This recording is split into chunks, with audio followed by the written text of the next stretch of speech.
शुक्र आहे आ गॾ असां सां यार।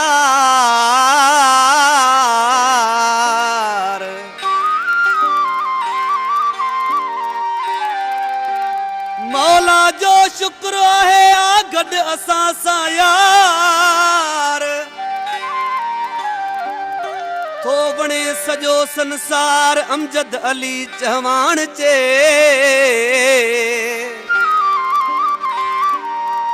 ओला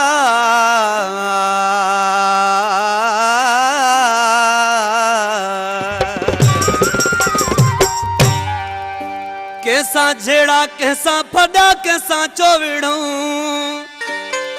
मोहब्बत वारा मानू असां चोचड़ूं। सजी दुनिया असां के पई चाहे रब जो ता शुक्र कयूं। जैसा दिलवा सब गड आहे रब जो ता शुक्र कयूं। कैसा झेड़ा कैसा फड़ा कैसा चोविड़ूं। मोहब्बत वारा मानू असां चोचड़ूं। सजी दुनिया असां के पई चाहे रब जो ता शुक्र कयूं। जैसा दिलवा सब गड आहे रब जो ता शुक्र कयूं।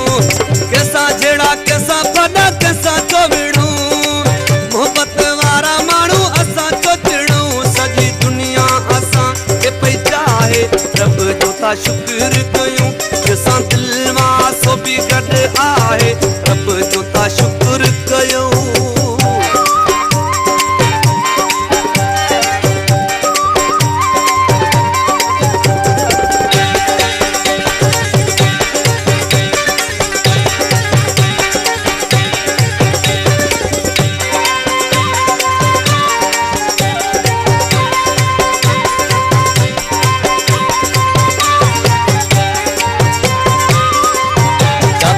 वञूं ताथे इज्जत मिले थी।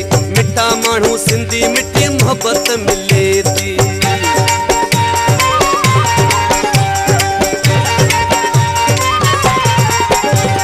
जाते ता वञूं ताथे इज्जत मिले थी। मिठा माण्हू सिंधी मिठी मोहब्बत मिले थी। सच्चा आहियूं सच चऊं कूड़ चोहणूं। मोहब्बत वारा माण्हू असां चोचड़ूं। सजी दुनिया असां के पई चाहे रब जो ता शुक्र कयूं। जैसा दिलवा सो गड आहे रब जो ता शुक्र कयूं। कैसा झेड़ा कैसा फड़ा कैसा चोविड़ूं। मोहब्बत वारा माण्हू असां चोचड़ूं। सजी दुनिया असां के पई चाहे रब जो ता शुक्र कयूं। जैसा दिलवा सो भी गड आहे रब जो ता शुक्र कयूं।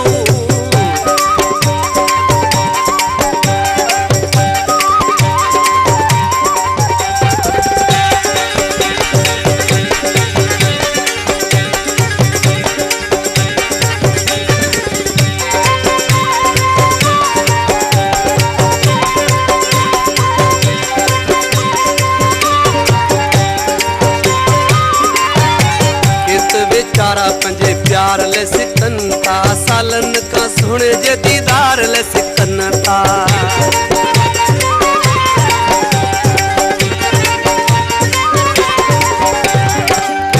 बेचारा पंजे प्यार ले सिकन ता। सालन का सुने जे दीदार ले सिकन ता।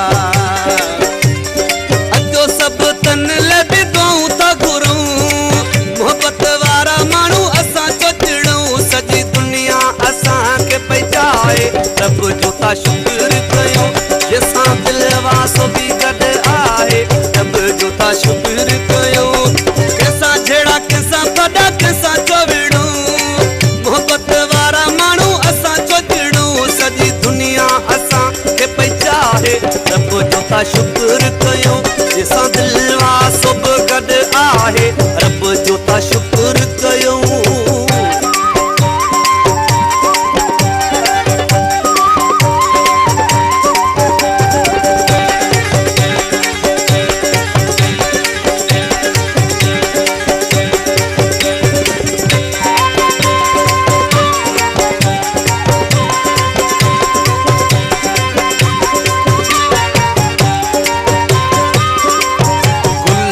सोलंगी चे प्यार में मजो आ।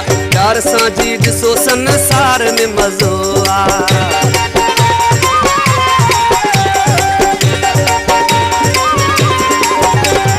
गुलशेर सोलंगी चे प्यार में मज़ो आ, प्यार सां जी ॾिसो संसार में मज़ो आ। गाॾियूं घर बनियूं सर ठाहियो तूं घणो, मोहबत वारा माण्हू असां चोचड़ूं, सॼी दुनिया असांखे पई चाहे, रब जो था शुक्र कयूं, असां दिलि वासो